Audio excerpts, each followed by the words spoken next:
Hello guys! Bigla po lang namin naisip to ng aming team at ako na sobrang dami kong gustong makausap sa inyo sa YouTube. Gigil na akong makipag-usap sa inyo lahat.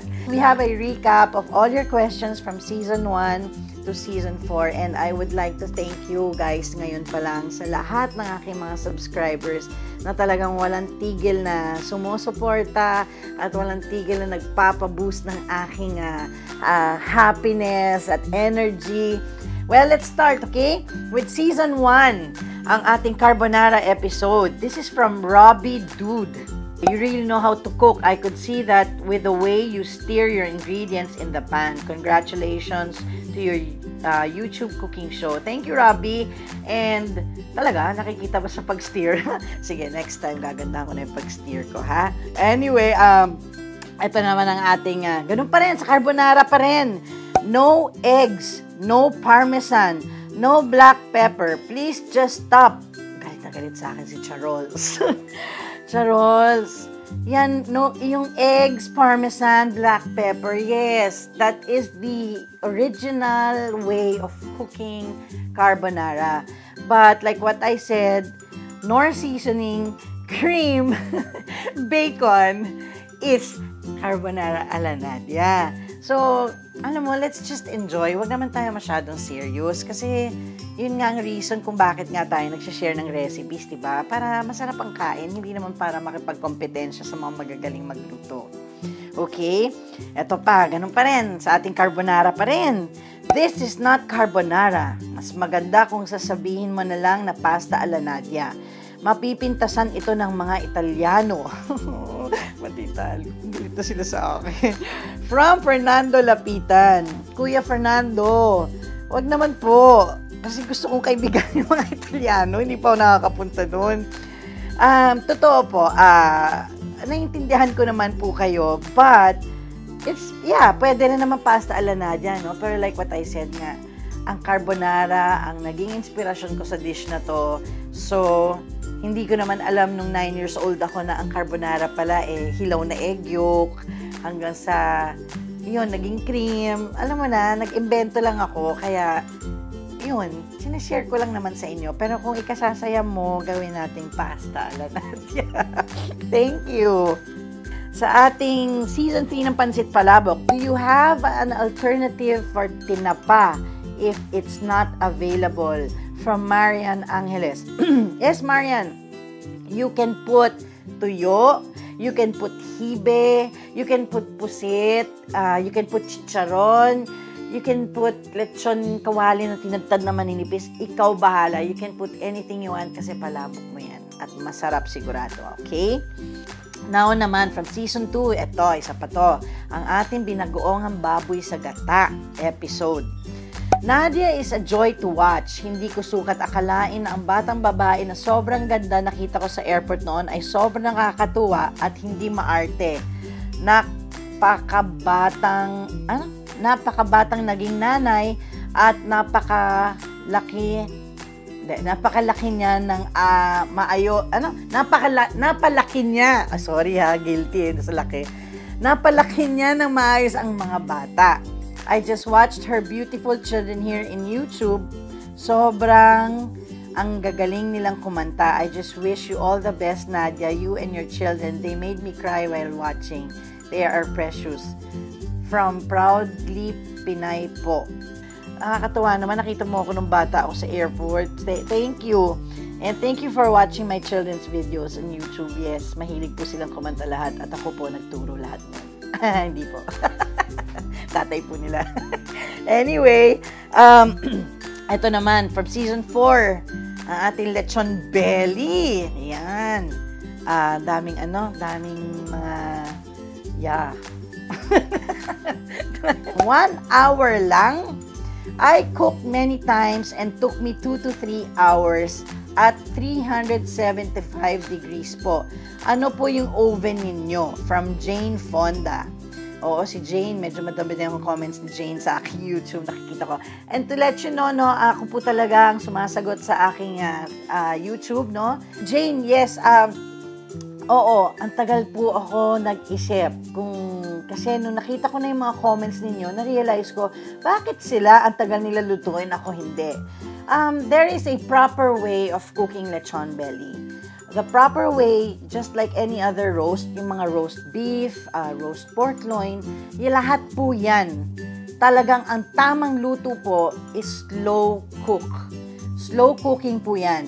Sometimes they put it on medium, sometimes they put it on high, covered. Sabi ko nga po sa inyo, marami pong ways of cooking everything. No? Sana maintindihan ninyo. Iba-iba pong ways yan. And true, pwedeng iba yung oven ko, pwedeng iba yung oven mo. Ako po, yung niluto ko po na lechon belly, kahit paulit-ulit ko po i-explain sa lahat ng mga nagko-comments doon sa YouTube, it was a 1 kilo belly. And I cooked it on high. In fact, sa totoo lang, medyo sumobrang lutong pa nga nung taas. Meron pa nga nag-comment na parang hilaw yung ilalim. Pero hindi po. Kasi talagang hinay po namin yon, like how I really cook, kasi gusto kong maging malutong ang balat, no? And when we cut the lechon belly, we saw after 40 minutes na medyo hilaw pa, pero I was close to 45-50 minutes actually, the truth, no? Binalik po namin sa oven, and true enough, after 15 to 20 minutes, yung meat po sa loob luto na. So it really took us 1 hour. So, maybe it was the oven, maybe it was the temperature, but I could have cooked that lechon belly na 1 kilo, I could have cooked it for 3 hours if I wanted to. Pero hindi ko po ginawa. So, I guess talagang you are right and I am also right. So, it's talagang hindi pwede po natin i-compare. I am just sharing the way I cook mine. It really depends talaga. Okay, Jane? Thank you. Thank you for your comment. At least na-clear ko yun, talaga na-disturb ako dyan sa lechon belly. From WTF Studio Inc. Parang hindi pantay ang mata mo, Nadia. Opo, hindi po pantay ang mata ko. Ganun din po, hindi pantay ang katawan ko. Hindi. Oo, hindi po pantay ang mata ko kasi I had an accident in 2008 wherein napunit po ang aking retina, and unfortunately, I am blind on the left eye, and ang una ko pong iniyak noon, nung nabulag po ako, dahil po nung naghihiwa po ako ng sibuyas, kuko ko na po yung nahihiwa ako. Kaya ang lungkot-lungkot ko hanggang sa pre-practice ko, paano ulit matutong magluto at maghiwa ng isa lang ang mata. Kaya, ayan po ang sagot. Sorry po kung minsan may ibang mundo tong kaliwang mata ko, pero ayan, dalawa po talaga ang pagkatao ko. Hindi po. Diba? Ang dami, oh. Ay, wala na pala. Nabitin ako. Well, anyway, tuloy nyo lang po yung mga comments and suggestions na. And I would also want to announce to all of you something I've been waiting for the longest time. Sabi ko nga, ang tagal ko nang pinapangarap. Pero natupad na rin. Of course, with my VCM family, and with Betchay Vidanes, and with Jello, with Bonnie, with Yish, and with everybody, natupad po ang aking pangarap with ABS Publishing. We have a cookbook now. Have I cooked for you? Ayan po. Available na po to online. Just message us on Instagram at Kusina ni Nadia or sa account ko po. And you can get a copy for only 250 pesos. 50 recipes po yan sa 250. Sobrang sulit po to. And of course, family recipes, part 1. Ayan, pinaupong manok, bulagang. Ayan, makikita nyo lahat ang aking mga anak. Ayan, tapos ayan si Carlo Aquino. Kasi favorite po niya yung pochero. Kaya po, have I cooked for you? Dahil lahat po na nilutuan ko, pwede ko ipagkasya sa isang libro, ginawa ko na.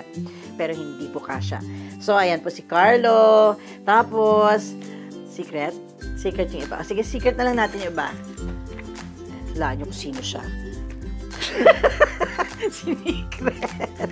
Ayan. So, marami po yan. 50 recipes po yan ng kusina ni Nadia. You can buy it online, but we will announce soon dahil gusto ko po kayong makita ng personal, and we will be seeing you sa launching po ng aking cookbook, which I will announce on my social media accounts. And I would like to see you there dahil ang first na 50 na aking mga friends na bibili ng book, may makukuhang magandang gift package from Kusina ni Nadia. Okay? Always remember to cook with your heart. Thank you. Don't forget to like, share, and comment. Okay? Thank you, guys.